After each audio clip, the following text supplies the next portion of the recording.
I thought installing balcony solar would mainly teach me about production. How many watts, how many kilowatt hours, how much money is saved.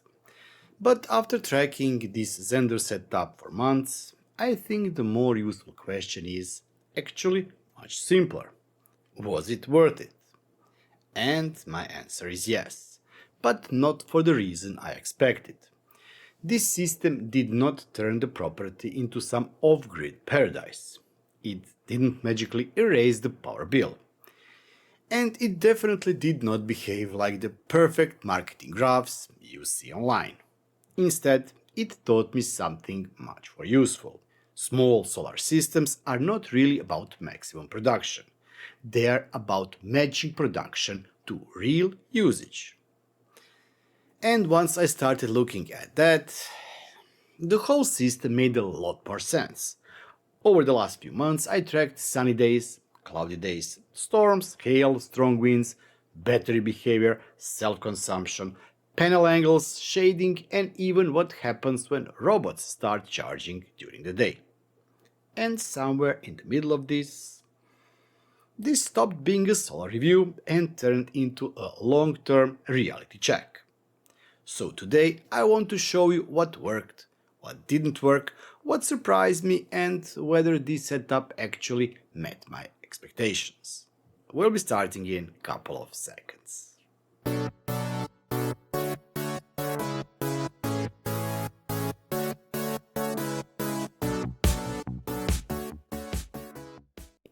This isn't a giant rooftop array.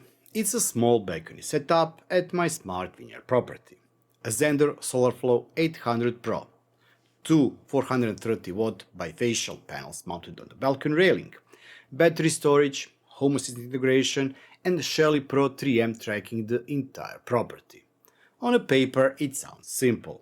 Panels produce energy, battery stores it, house uses it, and done. Except reality immediately made things messy, because this setup had one constant problem: shading.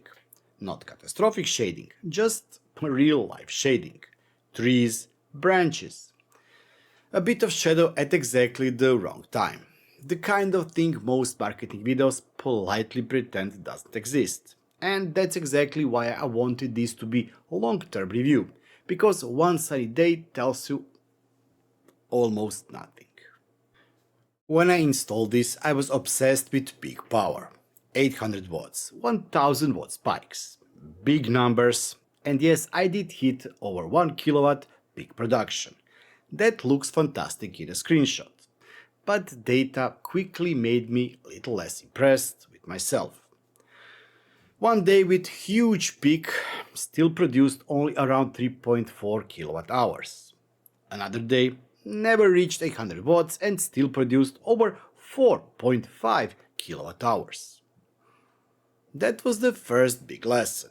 Peak power matters way less than I thought. And that surprised me. What matters is how long the system can produce steadily. Plateau, consistency, useful output over time. Not random spikes that look great for a thumbnail and then disappear because the cloud suddenly decided it had personal issue with my electricity bill. What I expected were exciting peaks. What I actually needed was boring consistency. At this point, I should probably answer the question most people click for. Does the system work? Yes. Would I buy this kind of system again? Also yes, but not because of the peak numbers, and definitely not because it somehow replaced the grid. I would buy this kind of system again because the long-term data showed it can consistently offset part of the property's daily energy use. And that turns out to be far more valuable than chasing screenshots of record-breaking production days. So naturally I declared war on trees, which is not something I expected to say in Home Assistant video. At first I thought shading was the main thing holding the system back. So I started trimming branches, cutting back bushes, chopping, watching shadows move across the panels every day, because I was negotiating with nature for another 100 watts Yeah, and yes, it did help, but not really as much as I expected. That became lesson number 2. Shading matters more than specs, but fixing shading doesn't magically fix everything. Because this isn't just a panel problem, it's a weather problem, a battery problem, a timing problem, and a usage problem, all at the same time. So, yes, if you're planning a system like this, shading is one of the first things I would investigate. But it's not the whole story. Then came the next obsession, panel angle. At some point I realized I was basically farming photons. I tested different angles, 10 degrees, 20 degrees, 30 degrees, and I expected tiny differences. Instead, changing the tilt increased production by roughly 10 to 15%, which is a huge for something that costs absolutely nothing. But here is the important part. The lesson isn't that 30 degrees is magic. The lesson is that physical placement matters far more than most people think. For my setup, around 30 degrees worked best, especially in mixed weather conditions. For your setup, it might be completely different. Orientation, balcony positioning, season, weather, shading, everything matters. And for the first time, the system stopped feeling random. So the takeaway isn't copy my angle, it's test your setup with real data. Because without data, you're just moving panels around and calling it science. Which, to be fair, is exactly what I did for a while. Couple of months, to be honest. After enough data, 3 patterns became obvious: sunny days, mixed days, and terrible days. Sunny days consistently produce around 4.4 to 4.5 kilowatt hours. Mixed days usually land somewhere between 2 to 3 kilowatt hours. And bad weather days sometimes drop below 1 kilowatt hour. This is what solar actually looks in real life. Not perfect graphs, not perfect test conditions, not I only filmed this when the weather made the product look good. Some days looked incredible. Some look completely broken, and both were produced by exactly the same system. Spring was especially chaotic. One moment full sun, the next moment clouds, then storms, then winds, then hail. But even on many bad days, the system still managed to do something useful. Not amazing, not dramatic, but useful. And for a small system, that's what really matters. The biggest surprise wasn't the panels, it wasn't even the battery, it was the load. Especially robots.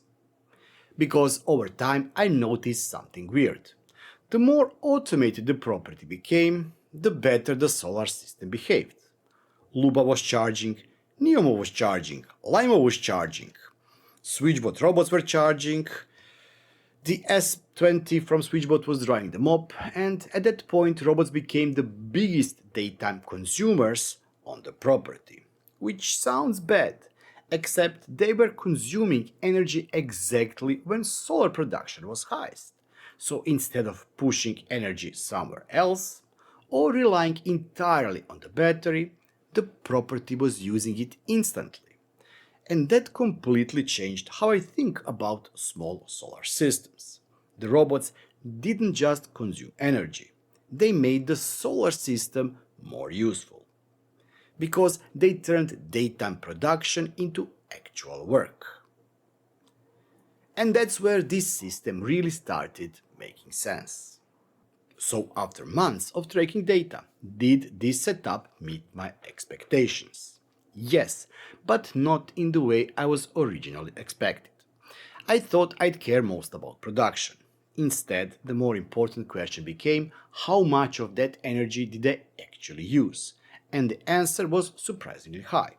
My self consumption often sits around 85%. That's 85%. And that's the number that completely changed my perspective. Because if a system produces energy but you don't use it effectively, the graph may look nice, but the practical value is much lower. In my case, the property was already consuming most of that energy directly during the day. That also made me rethink my battery expansion project. At first, I thought maybe I need more battery. But if most of the energy is already being consumed in real time, another battery isn't automatically the best upgrade. Maybe better load timing matters more. Maybe better placement of panels matters more. Maybe controlling when devices charge matters more. That's why I don't see this as a simple buy another battery decision. It's a system problem. And that's where Home Assistant becomes incredibly useful. If I were starting again, I would focus far less on peak numbers and much more on the boring stuff. Shading, panel placement, stable production, self-consumption, load timing. I wouldn't obsess over perfect sunny day screenshot. I'd look for patterns over weeks and months. And I'd spend more time understanding what the property actually does during the day. Because if your system produces energy at noon, but your property barely consumes anything at noon, production is only half the problem. Consumption is the other half. And this is exactly where automation can help. Not by magically creating energy, but by deciding when things should run. Charging robots, running pumps, drying mops, and eventually irrigation system. And that's the part I want and will explore more.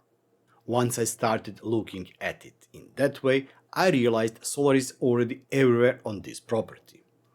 Real-in cameras, switchboard blinds, the Birdify feeder, even the robot mowers and future irrigation projects are starting to become part of the same energy story. A few years ago, this felt like a gimmick. Now it just feels normal. And honestly, I think that's the real future. Not one giant magical system, but many smaller systems working together. Energy, water, robots, sensors, automations, all becoming part of the same property-wide ecosystem. I started this project trying to optimize solar production, but in the end, the real optimization was understanding consumption. Understanding when energy is used, where it is used, and how automation changes that completely. So my long-term verdict is simple. The Zendure setup works. It met my expectations once I stopped expecting the wrong thing. It's not a replacement for the grid. This is a balcony solar system. It's not perfect, and it's definitely not immune to weather, shading, or bad placement. But as a small solar system that helps reduce grid usage, increase self-consumption, and teach you how your property actually uses energy. Yes, it absolutely makes sense. Because without data, you don't really understand your system. You just think you do. I really do hope that you did find this video interesting. And if you did, as always, please drop me a like and also comment down in the comment section below. And as always, before I end up, I want to say thanks to all those wonderful people that are supporting me and that have become YouTube channel members. Thank you all for all of your support. But let's not forget each and every one of you who has watched, shared, liked or commented on my videos. Thank you. If you too want to support the channel, you can do so by clicking the join button down below and becoming a YouTube channel member for only €2 or $2 per month. Or you can go to my merchandise store and grab something there. Last but not least, you can always send me super thanks and I will be super thankful for that. I'll be seeing you next time. Until then, bye bye and have a sunny day.